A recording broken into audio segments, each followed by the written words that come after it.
Hey, Elizabeth. No. We are here to chat about something a little different today. At the Care Society, we we really support each other, and we try to act with love and care, seeking truth together. And I wanted to share with you on a recorded video, but also a story that I've shared with our all of our founding members, a little bit about like my journey as an educator, as a researcher, my spiritual and faith journey leading up to us starting the Care Society, but also some of the profoundly deep issues that are affecting our schools, our students, our educators, families. When we say our system is broken, it's at such a deep level where there isn't a single band-aid or any one policy that I think could kind of turn the ship around. But I want to share a little bit, which again you already know all this, about kind of my story. If that's all right. Mm-hmm. So in 2022, I had returned from teaching in Lima, Peru. And I returned to the United States as a math instructional coach. So, really focusing on helping our teachers learn through professional development and supporting students. I taught one section of Algebra 1 at a Title 1 high school where I live in Virginia. And I was also enrolled in my doctorate program at the University of Virginia, and I was really focused on really the future, not just of education, but particularly curriculum instruction and assessment, which that intersection, including relationships, is my own sort of framework for teaching and learning that has sort of developed into what we call the zone of rigorous learning. It's like a basically like that sweet spot of great teaching and learning. I was super interested in like, is there a secret sauce to it? Which, as we kind of know now, like teaching, learning, and living, like in some ways, doing all that is all some of the same thing. And I was a very, very successful teacher. My whole life, I've just kind of practiced this thing that I call collaborative rigorous learning. Really just trying to live and learn better together. Even got his little shirt on, better together. And what I came back to after being in Peru during COVID, because I left and went to Peru in July of 2020. Um, I felt that our culture had just completely changed. Those 2 years, I think particularly COVID kind of both broke and woke up a lot of people around the world. It was, of course, a world defining change. And the school that I have returned to had issues. There are a lot of wonderful people, but we were serving, very marginalized populations, very wonderful human beings, but everyone's hands were tied by these graduation requirements, these what I call fake tests, standardized tests, um, curriculum that just isn't designed particularly. We had a large English learning Spanish speaking population, and all of the standardized tests are all in English, and all students are forced to take these tests in English. And then it was almost like the entire system. It was like one of those square peg round hole situations where we all know that what we teach and how we assess it. It's kind of an archaic factory style model. Um, but I, as a researcher, was really interested in serving my school.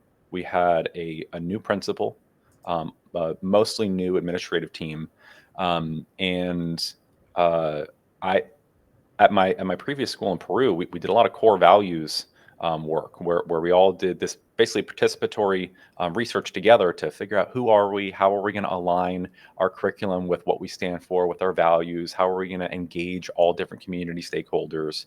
And I knew that like a collaborative approach, particularly through participatory research design, was like that's the only way for you to really have collective ownership of almost anything, particularly like something like values. Like if you there are these programs that schools usually have, like PBIS, positive behavior interventions and supports, where a group of teachers or like a core group kind of figures out what are the positive things that we want students to do: be kind, be respectful, put in some effort, and then we kind of just like tell the students to do that. But that's not really like what everybody stands for. And so I was interested in doing some similar work at our school, because we the school has what the school stands for, but really it wasn't owned by the community. And long story short, in this process and realizing some just horrible things that were happening at the school, a lot of it wasn't anyone's fault, but for example, there was staffing shortages, insecurity in with teachers. There were, our teachers were teaching additional courses, so people had little time. There's a lot of stress. Students were a lot of drugs in the school. Behavior, people would call it discipline issues, and it was really really tough. There were teachers who were fearful. There's a lot of joy around the school as well. There again, some excellent students. My algebra class, I just love them to tears. And nobody knew what to do. It was when you have marijuana, you can smell it all throughout the hallways, in the lunchrooms, and it's just like the students are they're not engaged a lot in their classes. Some are wonderful. Some have great experience. A lot of great teachers. But I was starting to ask people, like, who are we? You know, what do we stand for? What would it look like if we were if we were all learning really well together? What's like our vision for how we're going to treat each other? Some of those kind of questions. Because as I was like designing what would become my field study at the University of Virginia, which would have been the following semester. I was kind of like preparing for that by just like asking some basic questions. I wasn't like kind of formally in a research project yet. But I was kind of like preparing for that, and I would go home and I would like be keeping an analytic memo, those kind of things. And I was also in a position where I basically got to design my own job. It was really liberating. Like I had always been in a very well defined role as a math and music teacher, and I just gave everything I had to my students. I mean, I've at this point completed several very successful school improvement projects. As a math teacher, like statistically, I'm it's kind of weird to say, but like one of the best math teachers in the world. Before I went to Peru, I did this huge project at the school that I was at, where we turned the math performance for students with disabilities in the entire geometry program across a large high school. Those pass rates for these students with disabilities rose from 54 to 93, and then 100%, like a historic, turnaround for this gap group. And there was a lot of good work we were doing. We were designing curriculum together. I was coaching some teachers, um, and it started to become like a very intense, like spiritual journey. At the time, I identified as agnostic, religiously. Like I didn't believe in God. I wasn't a member of any religion. I mocked God. I just kind of like try to be a good person, but I knew I felt very deeply, like in my soul, that there was, again, like some great way to live, teach, and learn that seems kind of simple, almost like what now we call like care, like the care learning framework, building trust, supporting each other, having ownership, synergy, celebration, how to learn better as well, the process of learning, there's quite a bit we know, um, but as I was having these conversations, which I was even, asking similar questions to my family, friends, um, it gets really deep really quickly. Because a lot of people, if you ask questions, um, particularly with curriculum, like generally the what of learning, it gets real deep. People go to their family values, their religious values, their foundational first principles and beliefs, and people were saying kind of the same thing. One is that we need to trust each other in order to learn really, really well together. That was like clear as day. Um, I ended up writing a song. It's all about trust. That was an homage to the school that I was at, which it's funny because that when I was in the chiropractor's office, a few months. This was like maybe January of 2020, no, 2024.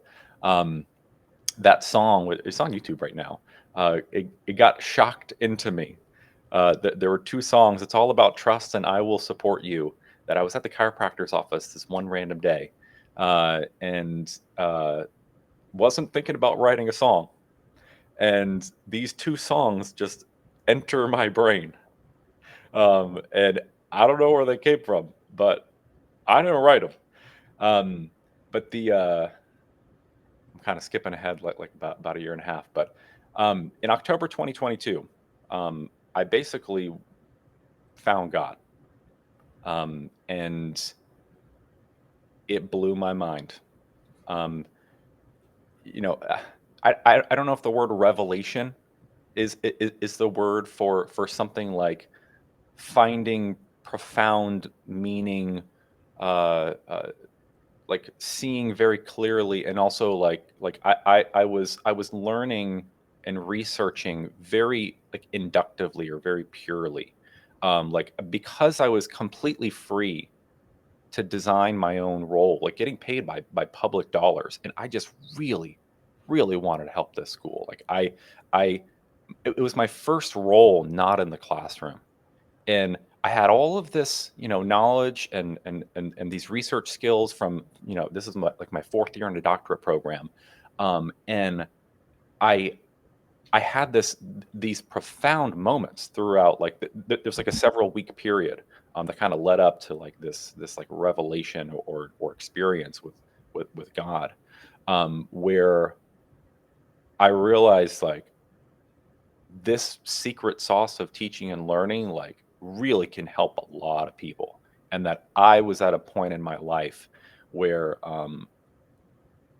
I, I could really like advance this, what we now call the care learning framework, and it just basically I had kind of received this revelation of something like, I don't know if that's the right word, but like a messianic mission, because like as an instructional designer, if you have a shared collective framework for curriculum instruction, like, and what I mean by that is like if you have effectively consensus of what people from all different backgrounds, and I was asking all sorts of folks, and then by the time about like 6 months had passed, I had interviewed, formally as part of my field study, like 1,000 people, um, to like advance this vision for the future of teaching and learning, um, and just realizing that like I had the skills and like the level of care to like try to bring people together, because our world is so crazy, um, and this care learning framework as an agnostic was what people of all religious backgrounds that I had been interviewing were sharing in like secular terms, a framework for particularly in education, teaching and learning. Um, and it kind of blew my mind. I shared this like this like experience with God with my administrators, um, very nervously too, because I don't know how to talk about this stuff or didn't. Um, and you know, long story short, they were like, okay, this maybe this guy's crazy. And I ended up spending some time in a mental hospital, in part because I was so committed to building this understanding, like from the ground up inductively. Like for example, when the concept of trust began to emerge, as like a huge through line to living and learning better together, like I realized that I didn't know what trust meant.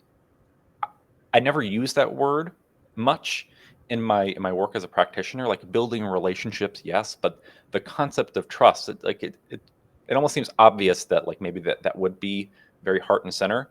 Um, but as that theme began to emerge, I was asking people about trust and realized that no two people had the same understanding of what trust meant, even though it became like a value that literally everybody agreed on. And that to me was like, well, how can you like employ, put to use a shared value that we don't have common understanding of? And so I would be asking some of teachers, administrators, counselors, family members, like, what does trust mean to you? Um, uh, and then someone would say something and be like, well, you know me, like, do you trust me? Just some questions about that.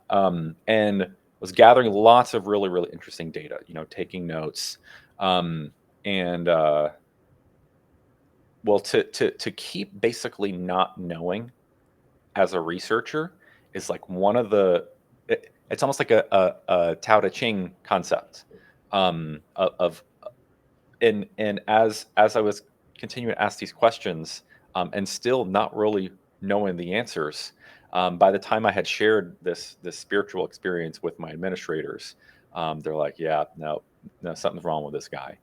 Um, and but the thing is that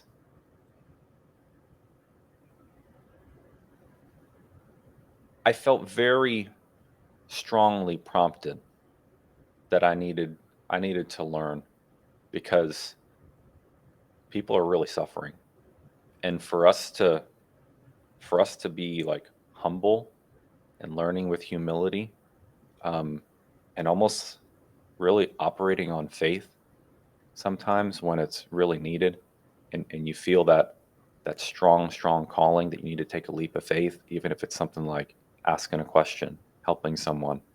um, it was there were times where I even felt like compelled to do the work that I was doing, and it's it's what I now call like maybe like fully submitting to God. Um, when you hear the real calling, and it's very consistent, and and I found myself as I was writing, I was really praying. Um, I would go home every day. I would be asking a lot of questions to God. And then after that, starting in November of 2022, that's when my life changed. Um, you basically you can't really go through something like that and then get sent away, and then like things just go back to normal afterwards. So I got labeled as like the crazy one, by some people, um, and I basically started going through hell. It really really sucked, because I continued to serve in every way that I could. I I helped the school with their accreditation that I was at. I found all the students with disabilities and, personally tutor them with special programs for math and help kids graduate. And the school had the highest level of math performance in all of their gap groups, which was a huge deal for a school in their third year and final year of potentially being in danger with their accreditation. Um, so I I was applying this framework to my decision making, um, because I knew that even though some of what I was doing was controversial, like for example, like sharing with my administrators and a couple teachers that I'm going through this spiritual experience. I've been called on a mission, like those things. Um, it was very uncomfortable, but with the students, I wasn't sharing any of that with students. I put my head down and did the work. Um, but it was uh, it was just the most wild experience in my life. And let me see what else do I want to share with this, because there's so much more that happened at the following school after this. But maybe let me ask you, Elizabeth, what do you think is like would be someone's reaction, like if some random person was seeing this? Like, do you think it's crazy to have like a powerful, like spiritual experience? Well, I don't think so. I'm a believer in God, and I've had some experiences, not to the degree that you have, but I more grew up with that belief, and even when you said like that you found God, I guess my description would more be that God found you. I mean, not that Oh, he had lost you, but he revealed himself in that time to you, when you weren't even really, you didn't know what you were looking for. You were searching, but you didn't know what you were searching for. mm, But yeah, I mean, in this world, there is not really any other category, I think, for a lot of people to put an experience like that in.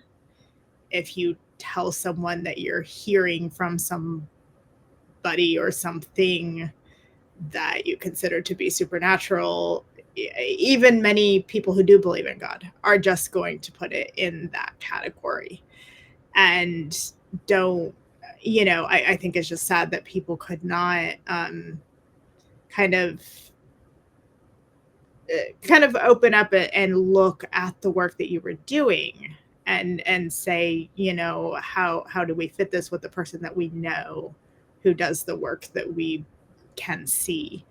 And for those of you watching, I've known Jimmy for probably a year and a half now. We've had many talks and discussions, and I have never put you in that category in my mind. That does not make sense to me.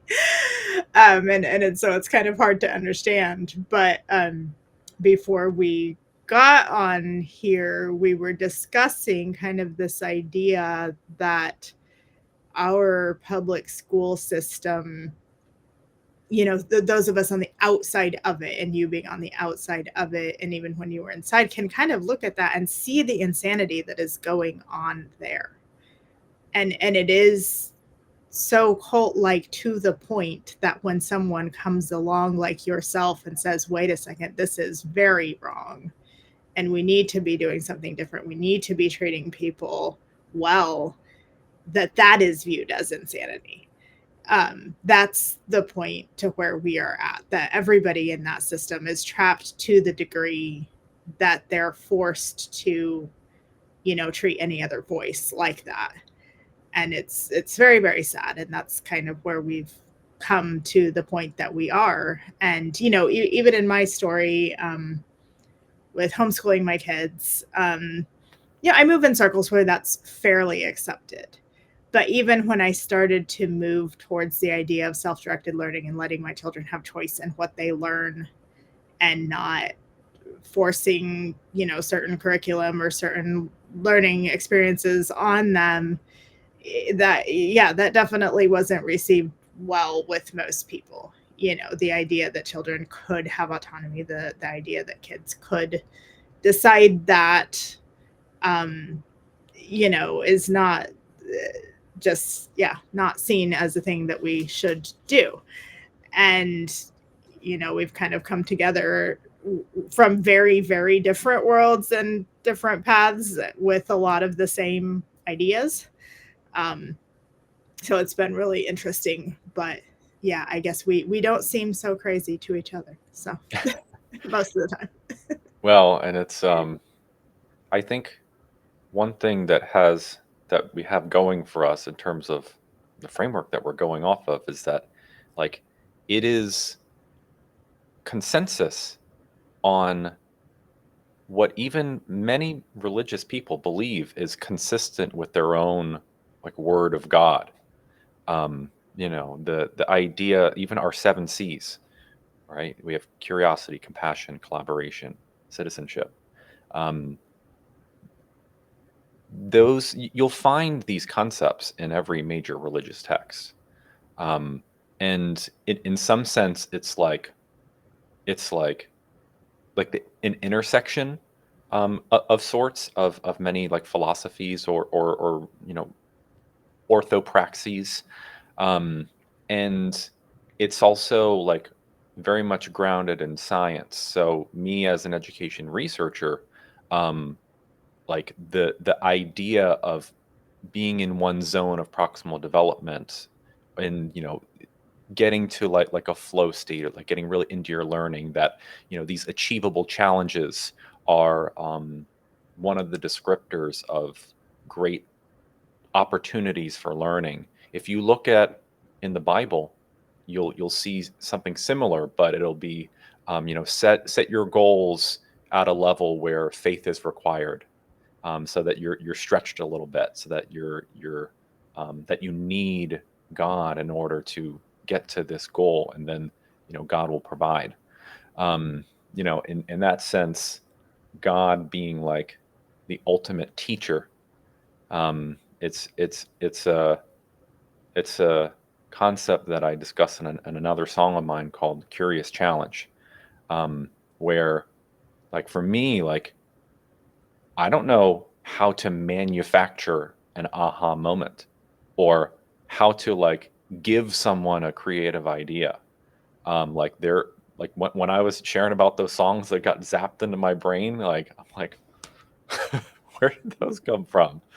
Um, and it's it's uh it's something, however, that I found that when students feel safe, when they're trusted to actually act with freedom and choose to care, it it is correlated, even like the science shows that that's correlated with excellent learning, with the ability to be more creative, with being more curious. And if you're in an environment where people value mistakes and it's okay to not be perfect, and it's encouraged to take safe, intentional risks, um, that's part of a great recipe for great learning. And I don't know if the way that I'm describing it here is like how the Bible exactly describes it, but even like I've attended Rebecca's church, and they're very much about like the intersection of like faith and science, um, and I find that fascinating, because there does seem to be things that we know about how learning works, and like learn learning is facilitated better in some ways than others. There are strategies that do work, and everyone is different. Everyone has different needs, but that there might be like a great way to learn in some ways that is so profound. Because at the University of Virginia, um, we were we discussed a lot in our coursework and as a program.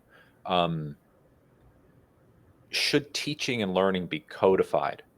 Like, should there be like a how to teach and how to learn? Um, and it's very controversial. Because if everyone's different, we have different needs, and different cultures have different approaches or ways of doing, moving, and learning. Is it even possible? Um, and I, I, I'm kind of the belief that there is somewhat of a through line, like this necklace, like that through line, like care, truth, love, and care. That to me is what takes all of these individual pearls of wisdom. You've got math, you've got science, you've got music, you've got all of these great things that we can learn. Where in schools right now, we just take that collection and we just like throw it at students and we hope that it'll stick. But like if you're really putting the pieces together and you're learning really well, it should make a beautiful, meaningful product in your mind that you're so proud to show off your learning to the world. You present it in a way that you personally have organized, you've constructed, you've created something amazing, and you want to wear it so close to your heart that you want to make a necklace out of it. There's 28 beads on this necklace, where I taught 7 courses a year in high school, 28 classes you would in theory take when you graduate. And wouldn't it be great if every single learner could make meaning of the world and themselves and the people around them, and then tie that knot in the back like a seal of graduation, and then be ready for life? I mean, to me, that vision, and then to apply it to, like, what if people around the world did that? What if we had 8.2 billion people, where we could actually reach this some kind of state of peace and harmony, doing this great thing called, uh, well, some kind of common vision? Like, to me, that's just, I'm so inspired by that, and hoping, like praying that it can be possible, because the alternative, like, I don't want us to go extinct. I don't want our minds to be taken over by technology or corruption. Um, you know, I I I I view us moving, living, and learning better together with freedom and care as a way to heal hearts and mend minds, because boy, do we need that right now. We have a lot of suffering in the world, a lot of confusion, um, and and to me, it's like I wouldn't want to live and learn any other way. Um, like seeing the impact of communities coming together who actually care about each other, care about themselves, care about learning.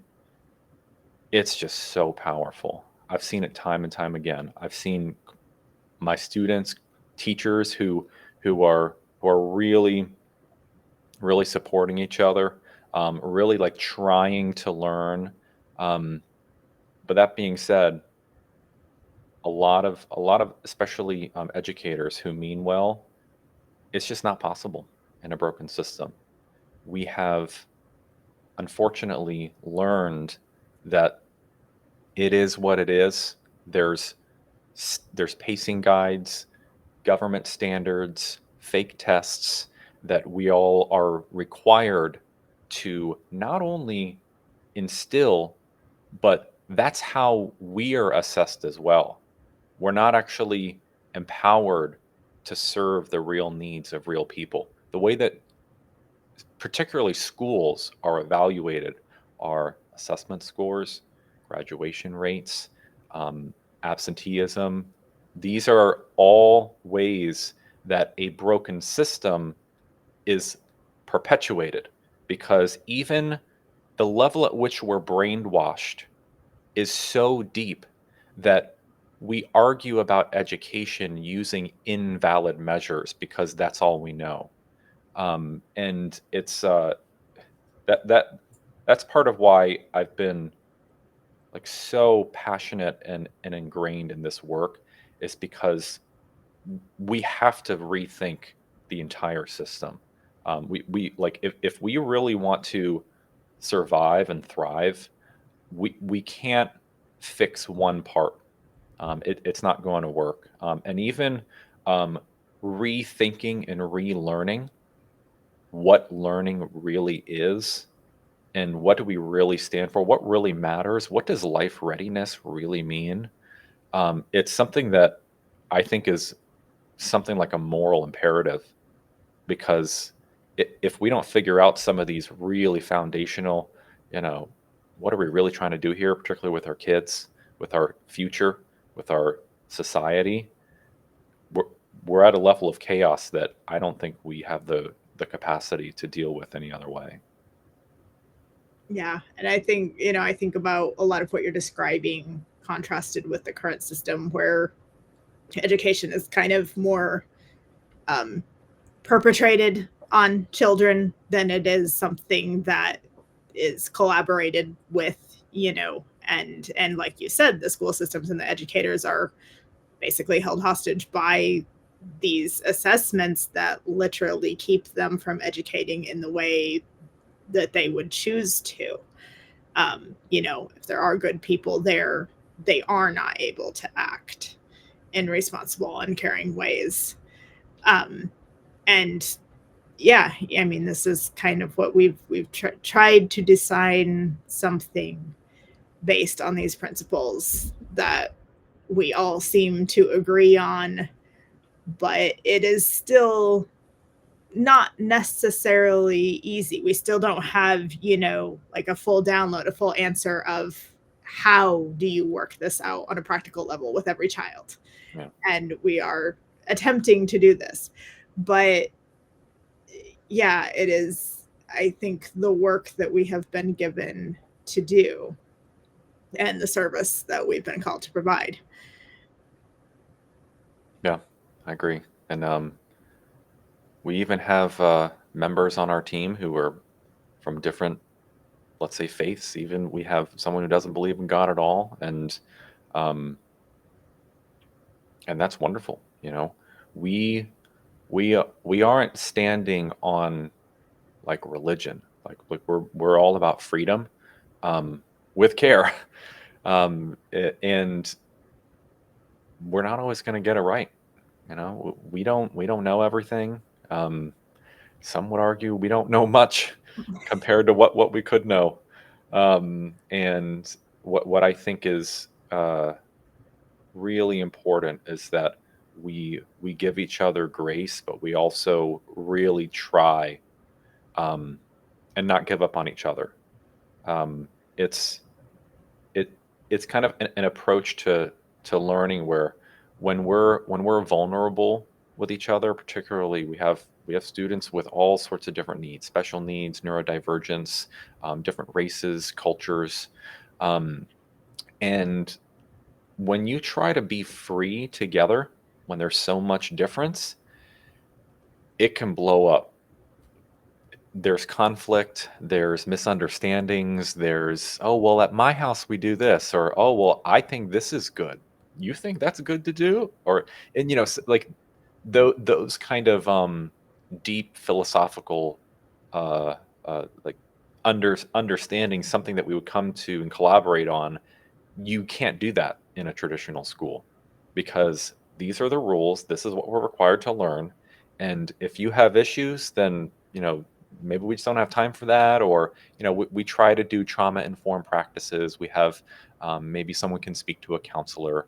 Maybe there can be a support meeting that's set up at a different time. But like really constructing together, like, what are we really doing here? How do we want to really treat each other? Some of that work does happen in classrooms, but I think that building trust, and coming to some common understanding about like what are we really doing here? How are we going to treat each other?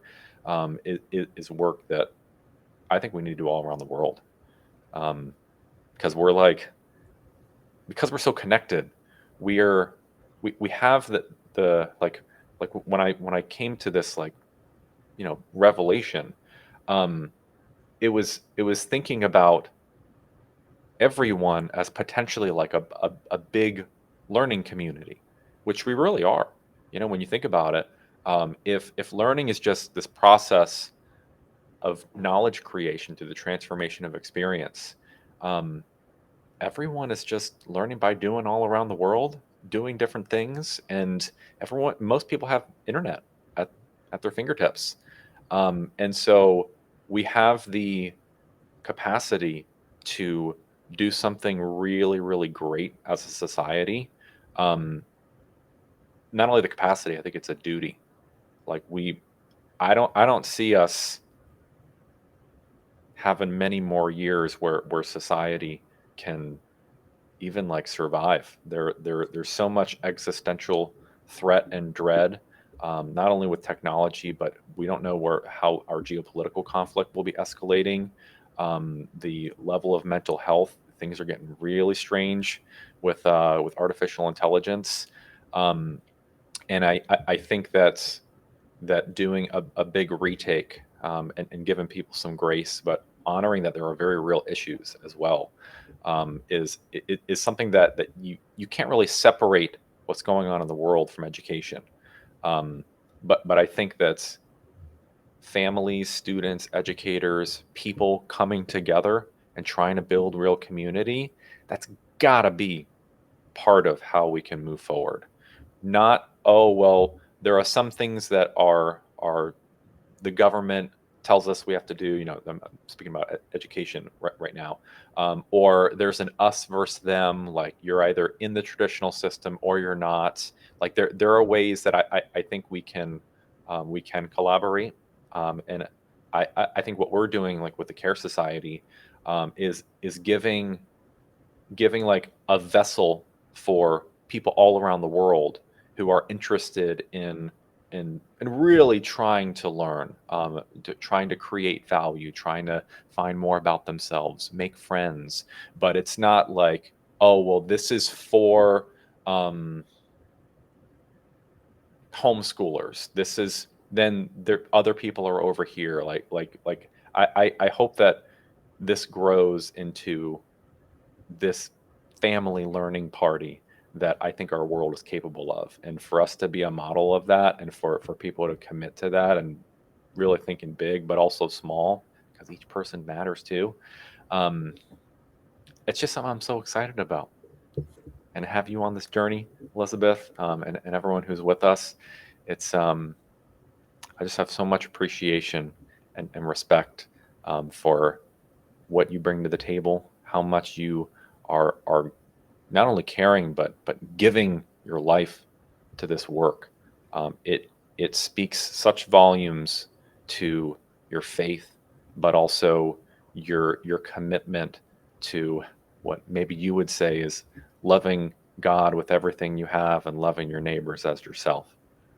So thank you. Mhm. Well, thank you for that. Yeah, I think about a lot of those things and how just the struggle that so many people have in this world, and how even when we kind of run into roadblocks or run into struggles with the students that we have, and sometimes it seems like there's not movement forward in some ways that we would like. But I think that even doing that work of helping kids to learn how to collaborate and how to work together and how to exist in a space where you're respecting other people and where that literally can be the focus, instead of just the system that we have today that doesn't even really deal with emotional and behavioral issues, because everything goes to the standards and the academic testing and all of that. And, just what an ability is to just literally step out of that system and focus on the things that kids really need to focus on at the moment, and to understand that kids can learn a lot very quickly, but these things are core to people existing in the world in a healthy way. um, I think is really important to our program, and just it's going to be important to the world. Yeah, I agree. I agree. Well, there's a lot more that I want to share. Excuse me, about this, but I'm going to be helping a friend of mine get to the mechanic. So I'm going to get going. I guess I didn't even get to the part where I got fired. Well, we can do that another time. All right. Well, teaser. It's a long story. It's a long story. Maybe we'll have to write a book about it. Yeah. All right, Elizabeth. Thanks for getting on and chatting. Thanks for listening. Um, maybe all of us are crazy um, Maybe. in this wild world we live in, but I'm not giving up. Yeah. All right, Elizabeth. Have a good one. You too.